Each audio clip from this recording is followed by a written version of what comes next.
didn't start recording, so I'll start recording now. So just know that if you're on tonight's call, then we are recording it. I did get the recordings from the previous clinics, from at least the previous 3 ones, posted onto YouTube. So if people want to go back and see them, there's an email that went out to the Google group for doing that.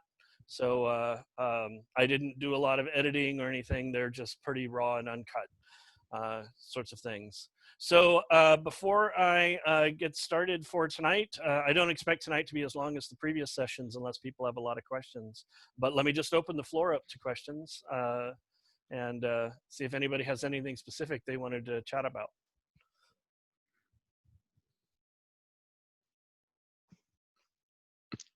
Joe shrugs his shoulders. Well, kickoff is only 9 days away. So just 9 days, 9 days left to go. So that's kind of a deal. I probably shouldn't do this, but I'm going to anyway. Just a minute while I pull up a picture. I'll get in trouble with the first police. But y'all go first here. Yeah, you guys won't tell on me, right? You won't report me to the first police. So let's see here if I can hit the right button. Is it? Let me pull it up here. Is it this one? There we go. So. Oh, I see the game. No. So that was my front doorstep on Saturday morning. To get quite a bit. So there's a number of game fields and full perimeters and tiles that we received. So yeah, I've got a large number of game pieces. They're still in boxes, but that was an interesting Saturday morning to wake up and try to go out my front door, and I actually couldn't get out through the front door because of all the boxes that were there. So, and I don't think that was enough of a sneak peek to give anybody a hint as to what the game would be. So I think I'm probably okay. But this year's game looks to be pretty good. I'm getting excited about it. My team has been meeting and things like that. Some reminders for folks if you haven't already done so. Let me just pull up my Google Slides here and see if I can get the right slides up so I can get control of them. As I said, it's been one of those weird technology days for me. Here we go. All right, so so one of the things I did want to bring up is that be sure and apply for Rev Robotics team sponsorships. Applications are due by the 16th, I think it is, which would be 2 weeks from yesterday, so not very far away. Apply. It's mainly, I believe it's mainly for veteran teams.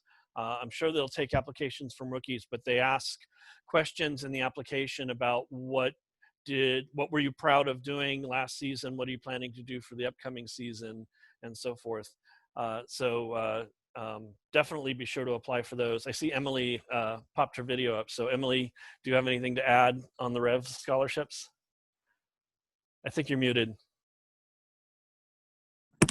I was gonna say that I think that if you could make a really good case as a rookie team for why you deserve the sponsorship or any of that you might still have a good chance. I don't know that we're necessarily limiting it. Like you said, the questions are just geared towards non-rookie teams. So I think if you could make a really good case for, why you deserve the Rev sponsorship. Right. So anyway, so I would definitely look at that. I suspect there might be, I'm guessing here, I have no inside information, but a veteran team that is helping a rookie team would probably have a good shot at some funding from there.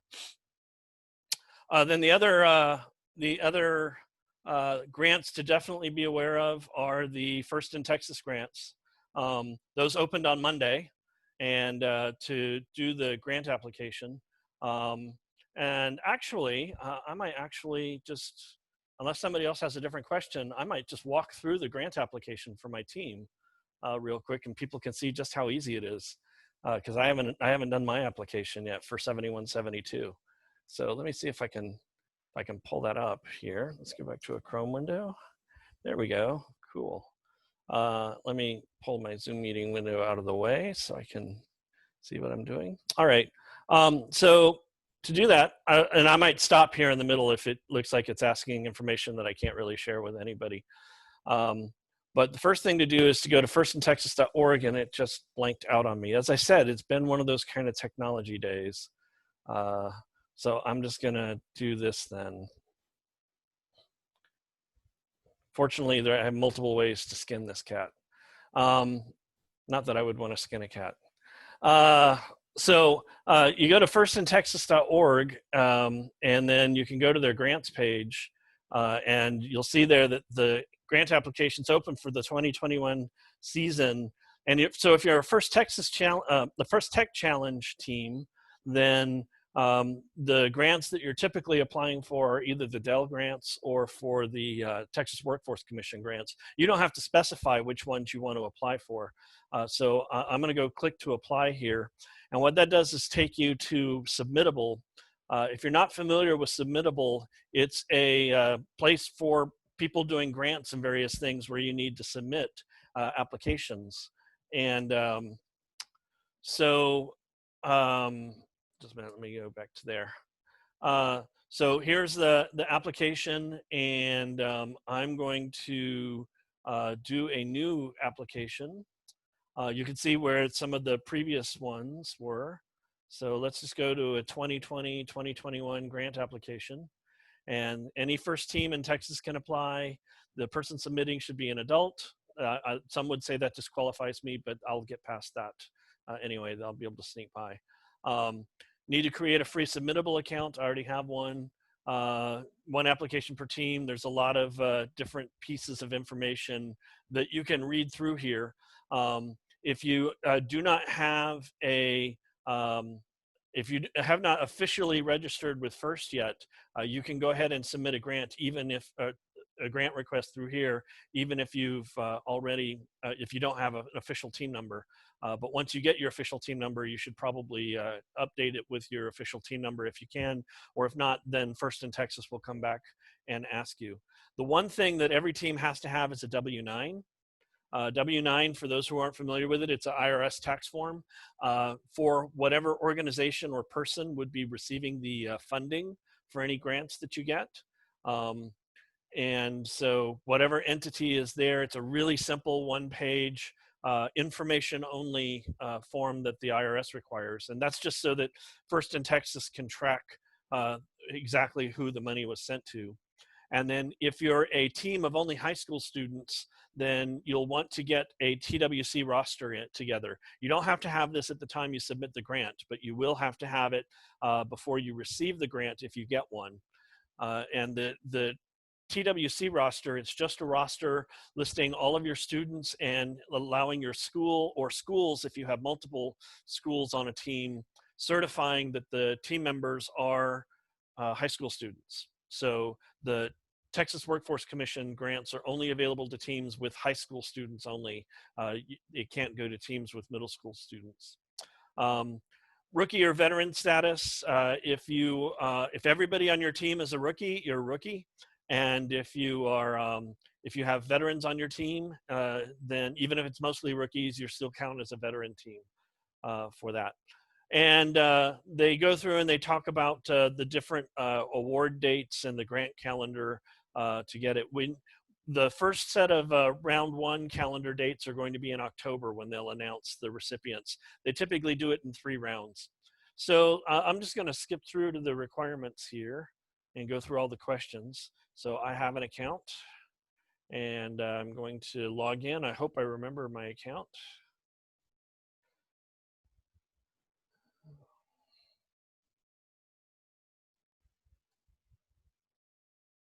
And I do. Great.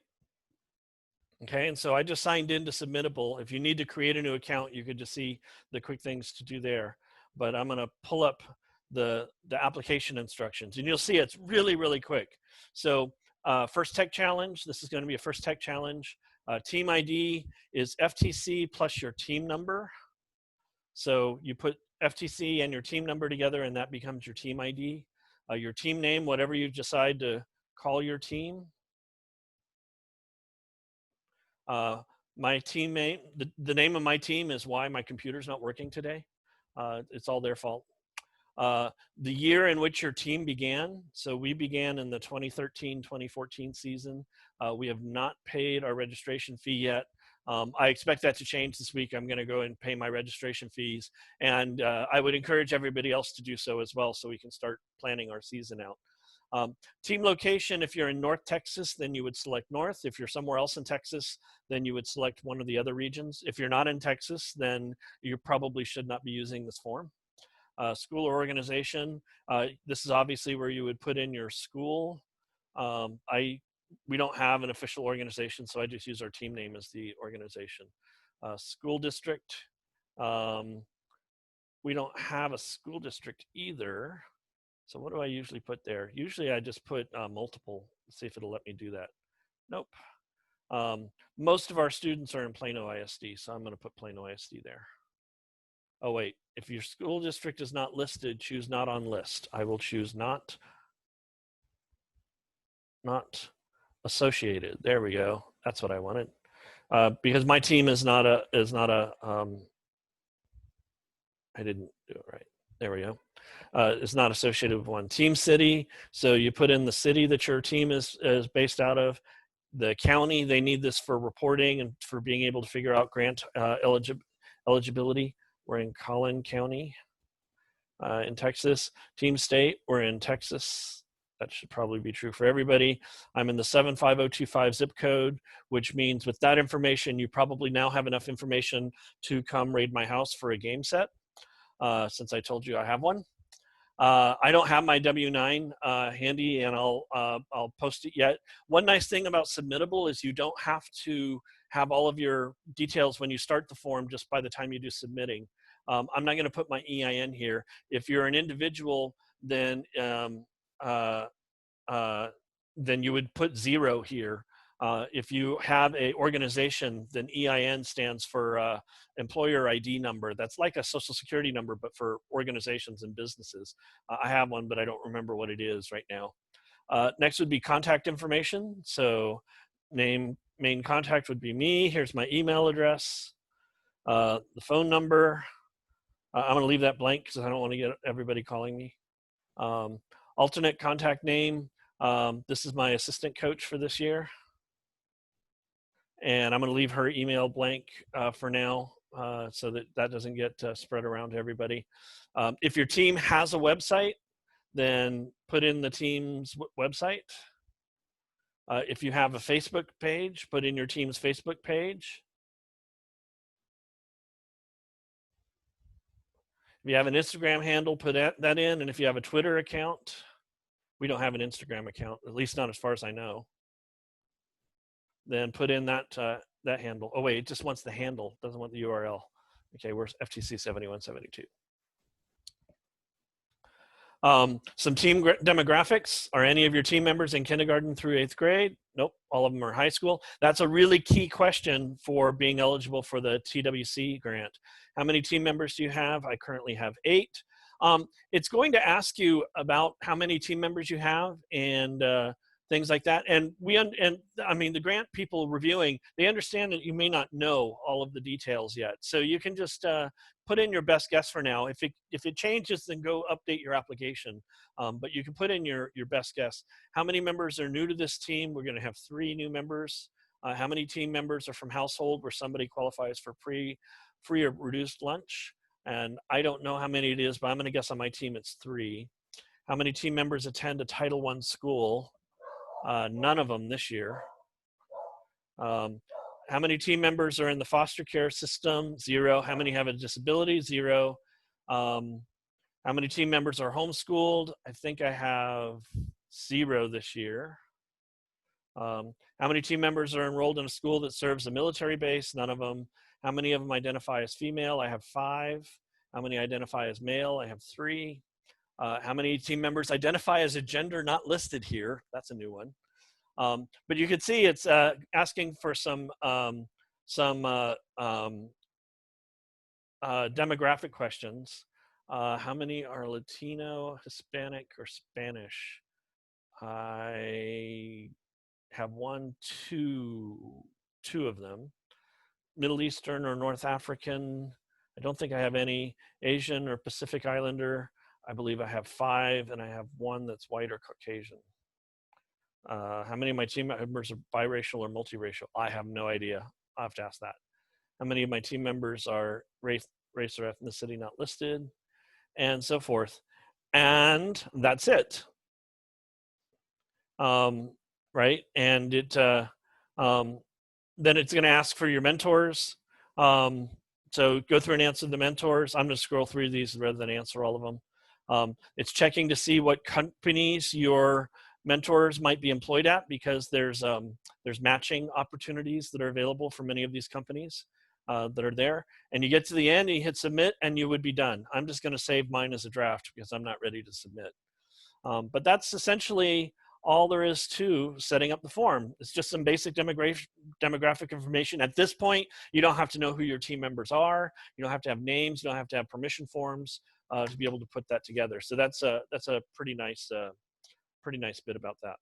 So definitely consider doing the First in Texas grants. Yeah, definitely consider doing the First in Texas grants. And again, the URL is firstintexas.org/grants. So let me pull up my chat window. Greg says, oh, Greg wants to know, where is my field? Well, it's in the robotics room here at the 7172 lab. And I will get a field to Greg sometime at an appropriate time. Greg is undoubtedly Greg from Rev Robotics. Is there any information on how to get a non-profit certification for a non-school community parent-led first team? I've never done that process myself for a first team. There we go. I've never done that process myself for a first team to become listed as a nonprofit organization. But it's there are books available, and there are various websites and stuff. It's not that hard necessarily, but you are effectively making yourself into, you have to create a what's called a 501c corporation for a nonprofit. And for most of them, they do it as 501c3 organizations. The 3 is the subchapter of the IRS code where those would apply. But it does require creating a separate business entity, a separate taxable entity.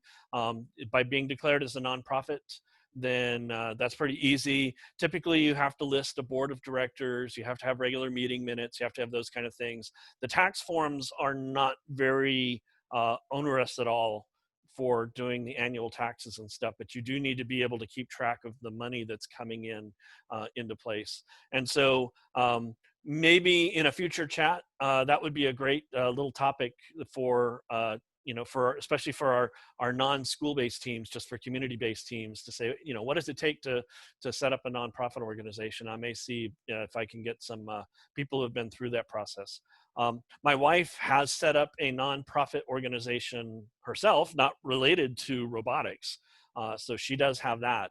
And she was, for that, because of the size of the organization, they actually engaged an official company that helps people get their nonprofit organization started. And there's some of those that cost some money. It would probably that would probably cost as much as you would hope to raise. So I wouldn't recommend that route for a robotics team necessarily. But setting up a nonprofit organization, from what I'm told, is not that hard. And I know from having done nonprofit organizations taxes at the level that we're working at, the tax requirements don't seem to be that big. So I don't have the details. I don't have more details on that, but that's a great future topic. So I'll put that on the list. So any other questions from the group here tonight? Just things that are coming up, questions about the upcoming season. And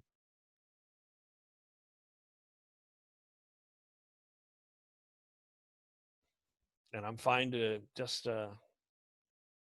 hold quietly here for a bit.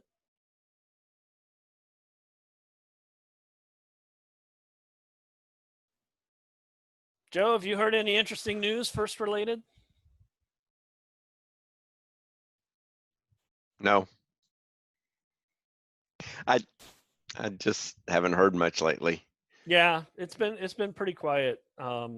It's been pretty quiet. I know that there are some significant announcements that are in the queue, but we don't know when they'll be landing yet. So and so forth. Just a review for the season.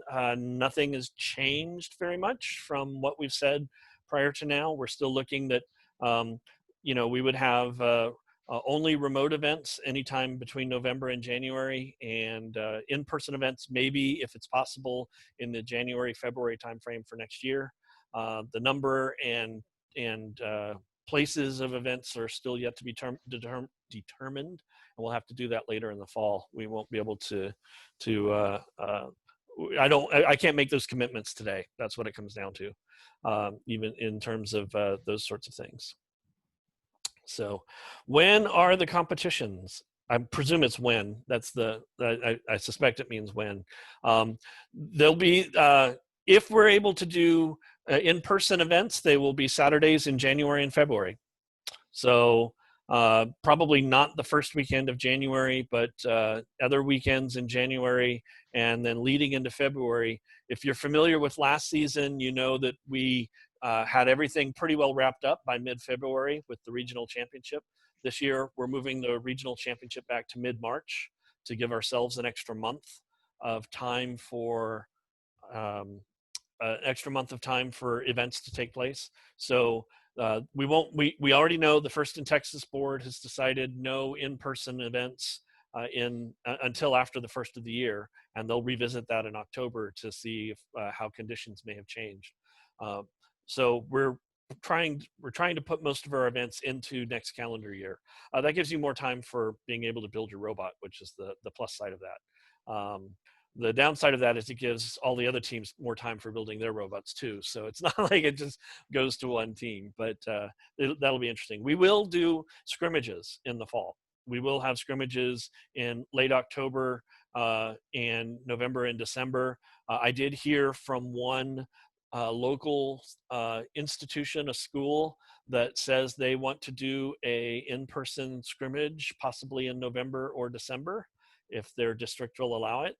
As a First in Texas person, I can't endorse that or make it official. But if it happens, I won't stand in the way of it happening either. So, as always, I would recommend teams, and I'll recommend those organizers, please follow health guidelines, local officials, all those sorts of things. But it is possible that there are some people already talking about in-person events in November, December. They can't be official competition events, but scrimmages and things like that could happen. So we'll see if that comes together. The other thing that I'm hearing from people is just everybody is just really anxious for robotics season to get started. And as I like to say, people who've been around me for a long time, as I like to say, this week, on a couple of days ago, on Tuesday, the temperature dropped. It's robotics season, right? So it got, we're getting some rain here in North Texas, at least in the Metroplex. The temperatures have been in the 70s and 80s. That's the cue that it's robotics season. It's time for robotics season to begin. So, all right, any other questions? It's open floor. There aren't very many people on tonight, which I don't expect. I do expect it to get busy next week. At next week's chat, I'm thinking that I will do some bit about autonomous navigation, either using odometry wheels or some other approaches that we've been seeing happening. Then, of course, Saturday, a week from Saturday, will be the kickoff itself. You'll see announcements going out by email to coaches here for that.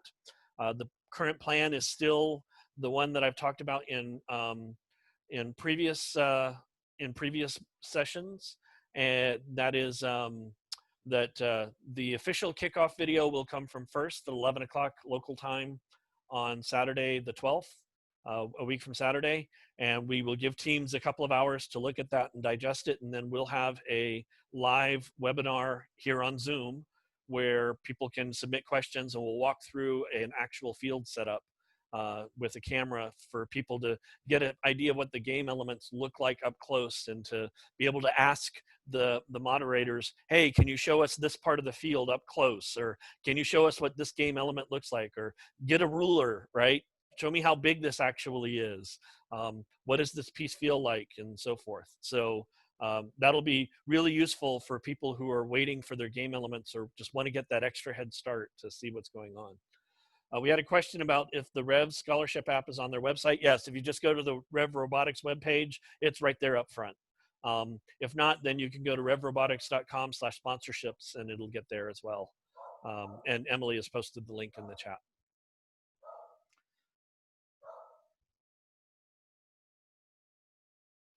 Any other news?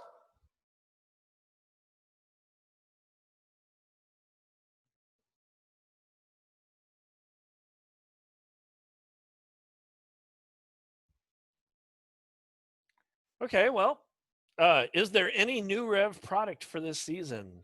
Well, there's a lot, actually.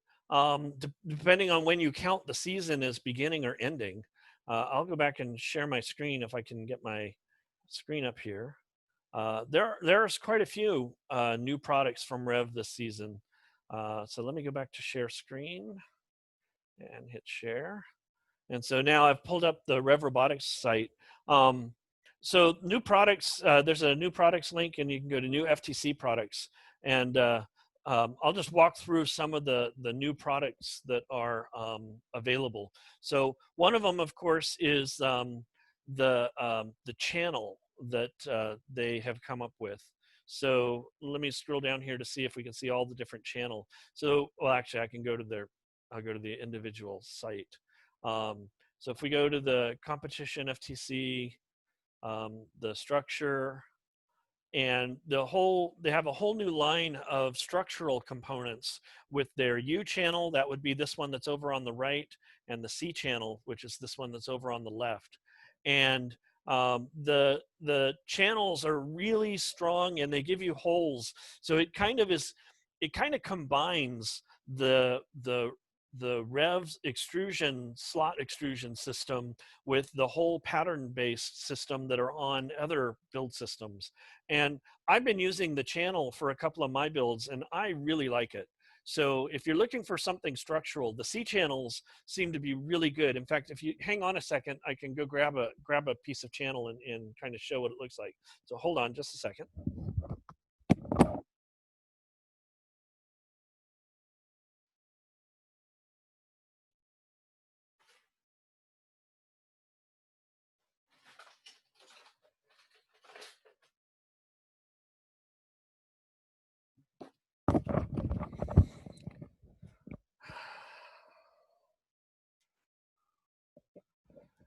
So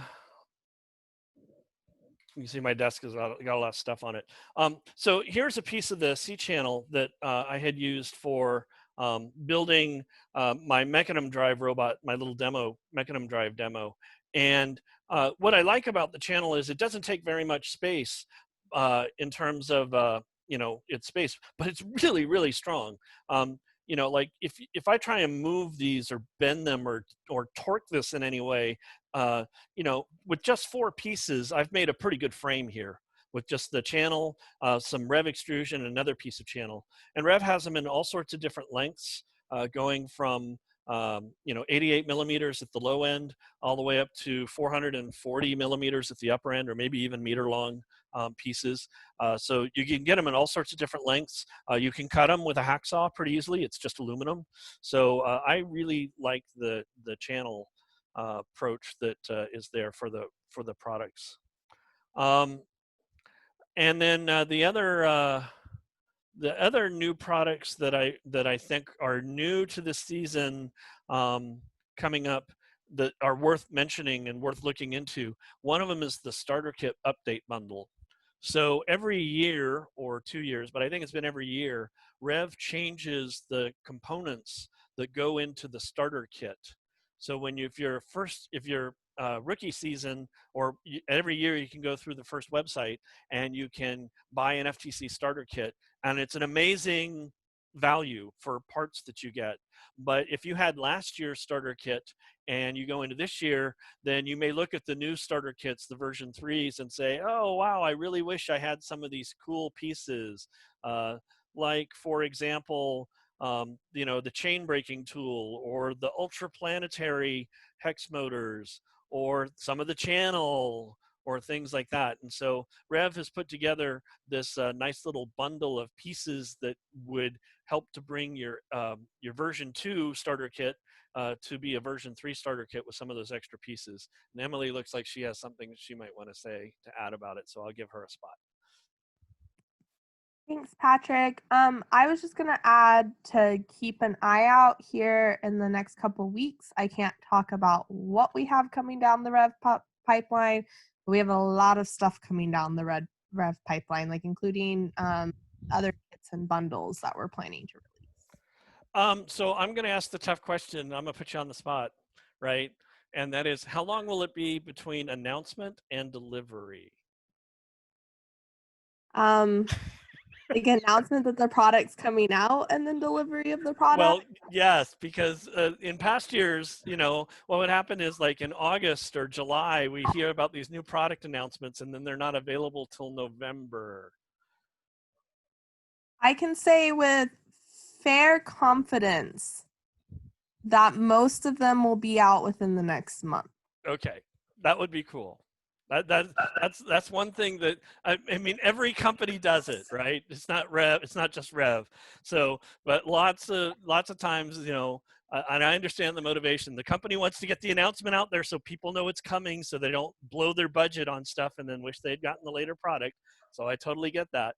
But at the same time, often it's frustrating when you have a product that's been announced and then you end up waiting for 2 or 3 months before you can actually get your hand on it, like the Bohr hex encoder,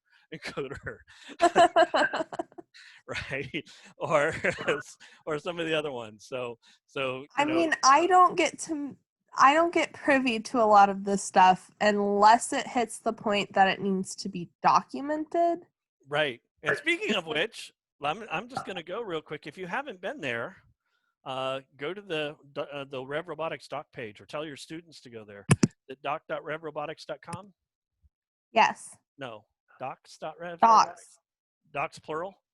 Yes. Oh, can I suggest making both of them work?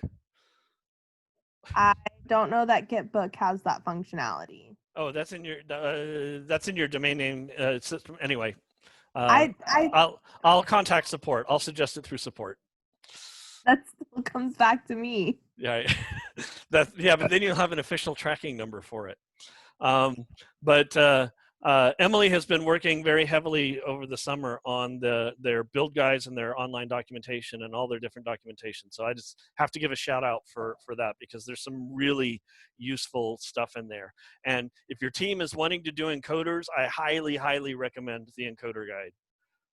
If you're doing encoders for things, just to understand what the encoders do and how they work and how they come together. But definitely go take a look at the docs.revrobotics.com for a lot of those different pieces. Oops, I accidentally hit the wrong things on my keyboard.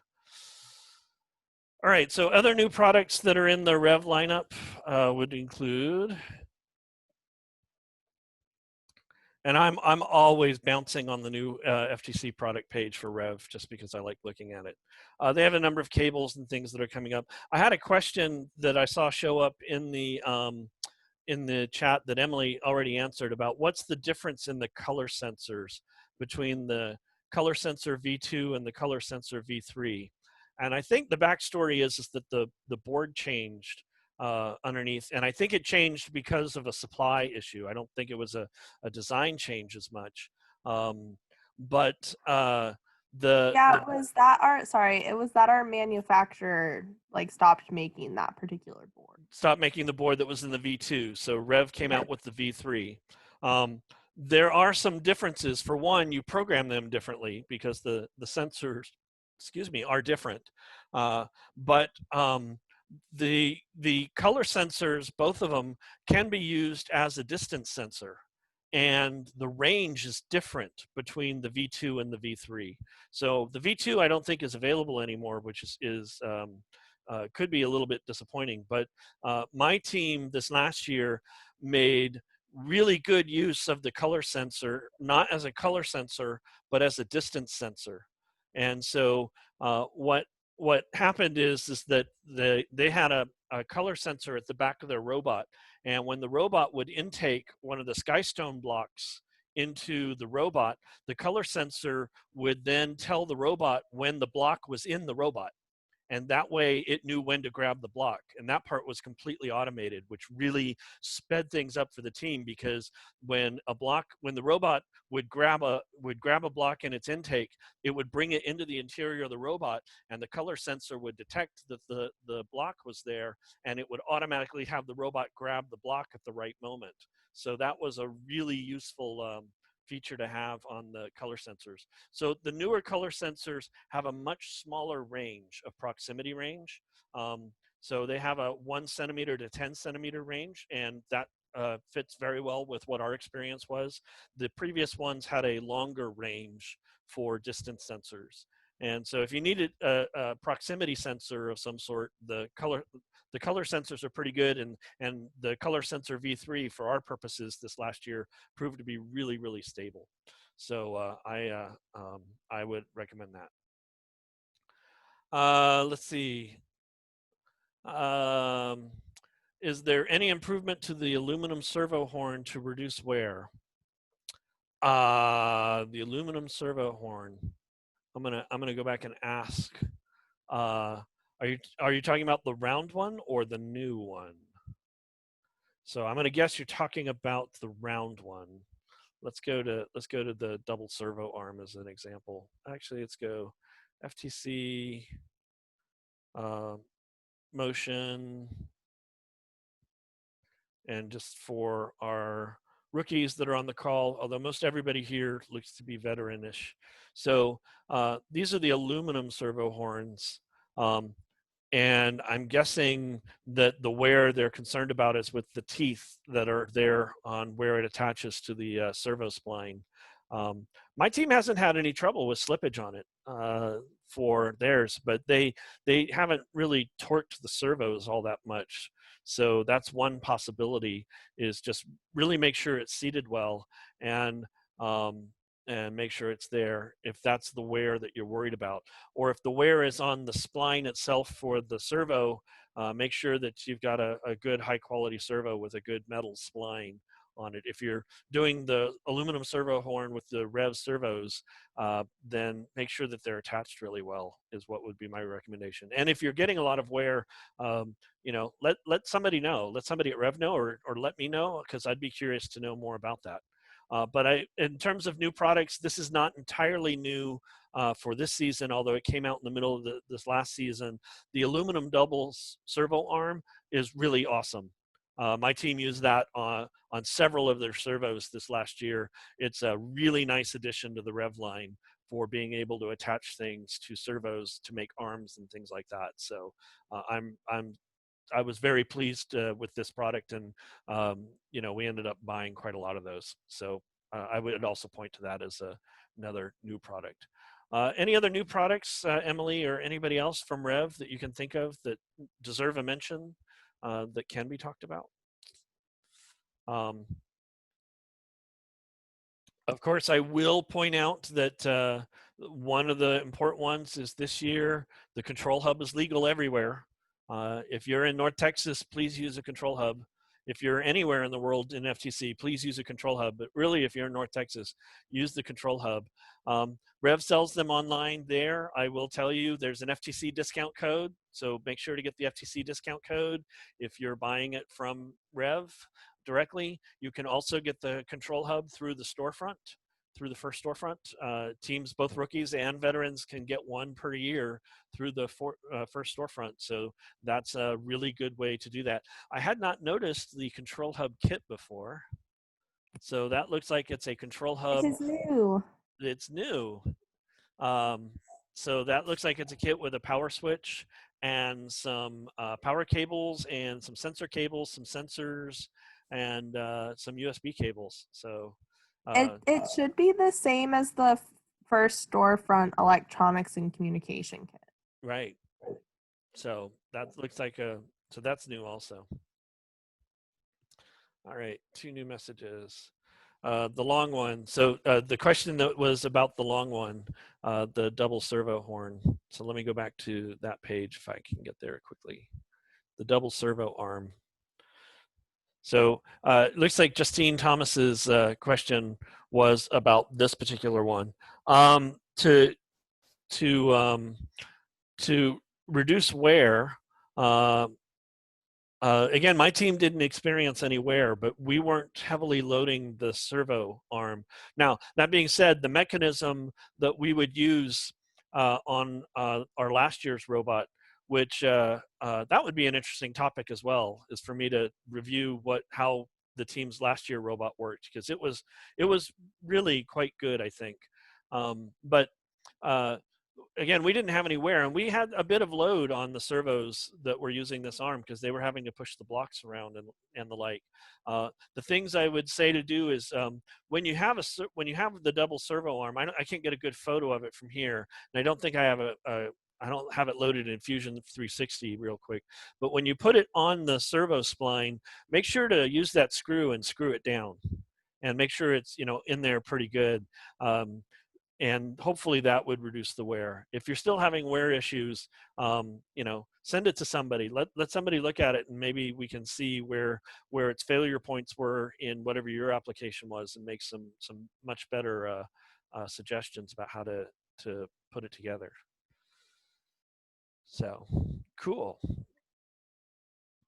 Okay, I'm gonna stop sharing. We have another message. Does it work with all servos? No, it does not. That's one of the things to really note in the servo world. And if you go to the various guides, I'm pretty sure it's talked about in the Game Manual Part 0 guide. Emily, is it in the Rev docs on servos about the different splines? You can type it in or comment here real quick, but let me go and point. There's nothing in the docs.rev robotics because we only reference and discuss our servos. Your own servo products. Yeah. So if I go to the servos though and talk about the servos, so let me grab a servo and I'll point out the key thing that you want to look for. Motion, and then motors and servos, and let me go grab the Rev Smart Robot Servo, which is really, really good. I haven't found one that is as good in its price range, and so on. But the thing to look at when you're looking at servos is this thing called the spline type. And you really want to have a spline type of 25T to work with the Rev servo horns. That's a pretty common type, but notably the servos that come from High-Tech often come with a 24-tooth spline and not a 25-tooth spline. And when you get a servo with a 24-tooth spline and you try and put a 25-tooth horn on it, it's not going to mesh up well, and you will get wear in that case. It won't fit at all. So you really want to make sure that the spline of your servo and whatever you're attaching to it, that they have the correct number of teeth, and it's almost always 24 or 25.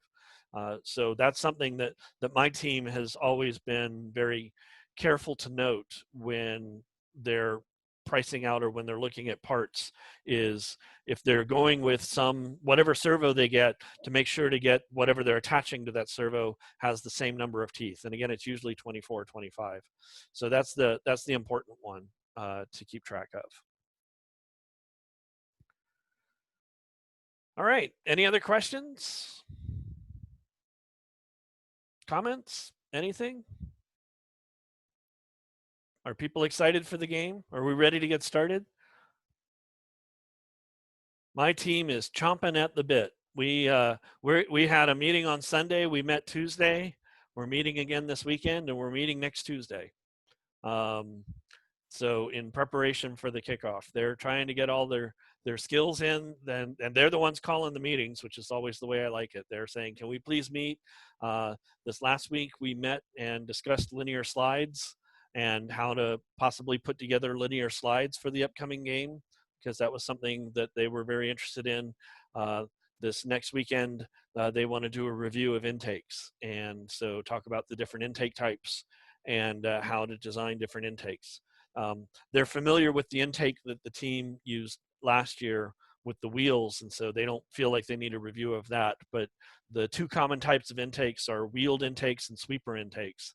And so since most of them on the team haven't seen a sweeper intake, or at least what they feel to be a good one, we're going to have a team meeting on Saturday to look at sweeper intakes.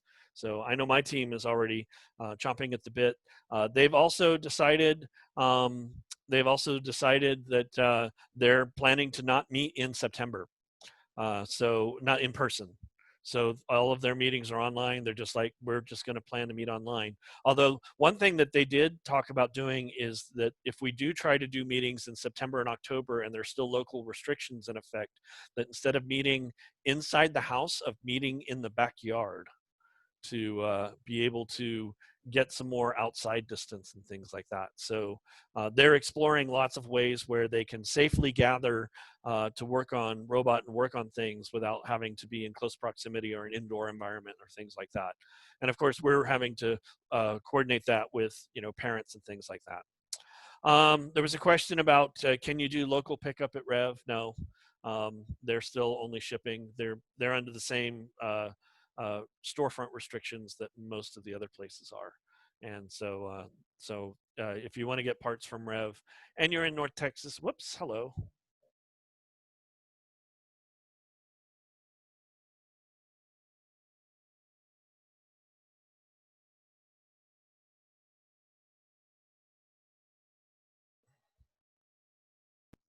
All right, am I back?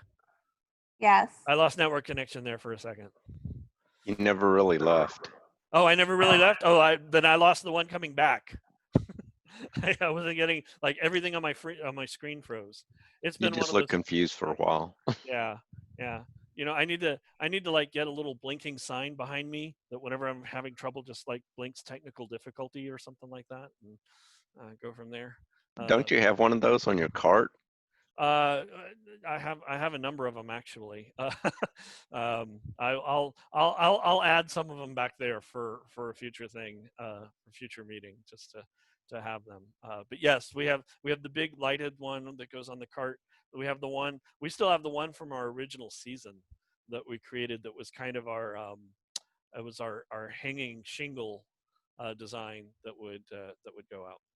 So anyway, so if you're in North Texas, you can't do same day pickup from Rev, but it still arrives the next day, unless it still arrives the next day. So it's not too bad unless you're sitting there on a Friday and you're trying to figure out how to get it. And we'll see when and if Rev is able to offer local pickup again.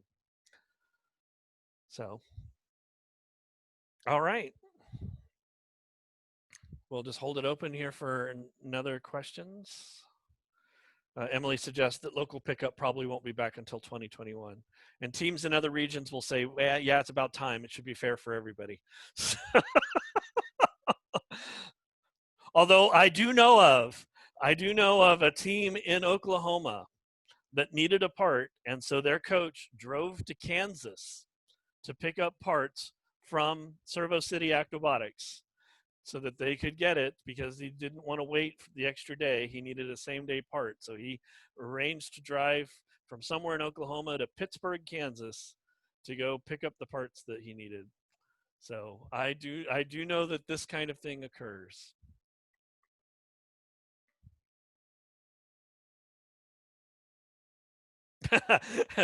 Leah Milton says, I made so many same day trips. Me too.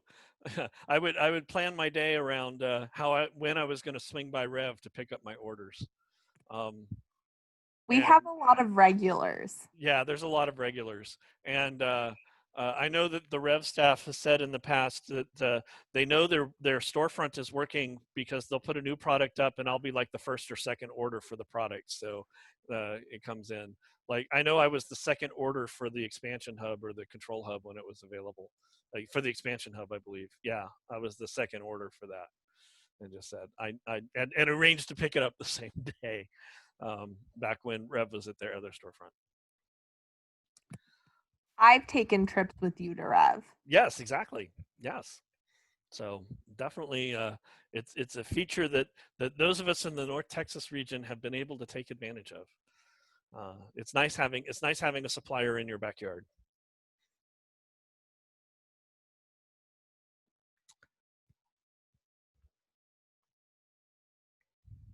All right. Well, it's almost 8 o'clock. I don't feel like I need to hold this longer and stuff. So I will do. We will have another call next week, same time, Thursday. My expectation is to cover either odometry or something else. Something on the along the lines of a somewhat advanced topic, perhaps. To something, because I expect to have a field set up in my house, a full field set up with cameras around it, so I might as well make use of it. And so as long as I'm going to do that, then next week's call can be a test for the cameras and things on how to place them so people can see what's happening on a field. And then I'll have my little Mechanism Drive robot to drive around and hopefully talk a bit about how the odometry works, or to have last year's 7172 robot available to be able to show how it worked and how it did its odometry. So that's my plan for next week. Any last comments? Anything before I sign off here for tonight? All right. Well, we will look forward to seeing all of you again next week. And in just 9 short days, we'll all know the game. And then we'll be able to talk all about game rules and plans and strategies for how to put robots together. So I'm really looking forward to that. Thursday nights works as a good time for me. So I'll continue doing at least the Thursday calls. If we need more, then we'll be able to squeeze in more on other evenings or during the day or on weekends. Although my team claims the weekends for being able to work on their stuff. So we'll do that. And thanks again. We'll see you all again next week. Have a good week. Have a good weekend. Enjoy Labor Day, everybody. Woo!